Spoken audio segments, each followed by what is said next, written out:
শিখিয়ে দেবে? দাদা জানতে পারলে তোমাকে মেরে ফেলবে। আর যদি দাদার পারমিশন নিয়ে নেই? তাহলে ঠিক আছে, শিখিয়ে দেবো। দাদা, এই কে রে? ও ফটকে। কাল আমার বিয়ে, কিন্তু আমি তো কিছু জানি না, একটু শিখিয়ে দেবে দাদা? ভাই আমি তো অফিসে যাচ্ছি, আমার সময় নেই, তোর বৌদি তোকে শিখিয়ে দিচ্ছে। Permission guaranteed. रुको जरा। বিয়ে মানে তো ফুল সজ্জা, তার মানে ও আমার বউয়ের কাছে কি শিখছে? এই ভাই, ফুল কমপ্লিট, বৌদি একেবারে হাতে ধরে শিখিয়ে দিয়েছে। ডাক্তার দিদিমণি আসবো? হ্যাঁ এসো। দিদিমণি আমার না খুব চুলকানি হয়েছে। কোথায় কই দেখি? থাক থাক, দেখাতে হবে না। না ডাক্তারের কাছে আবার লজ্জা কিসের, একটু দেখুন।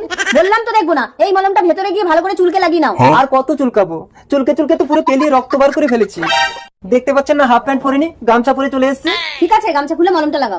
গামছা খুলে ভালো করে মলমটা লাগিয়ে নেবো। মলমটা কই? ডাক্তার দিদিমণি, আরে তোমার গামছা কই? গামছা? দিদিমণি ওখানে তো একটা মহিলা। আরে তুমি পেশেন্ট রুমে গেছো কেন? তুমি তো যাবে বাথরুমে।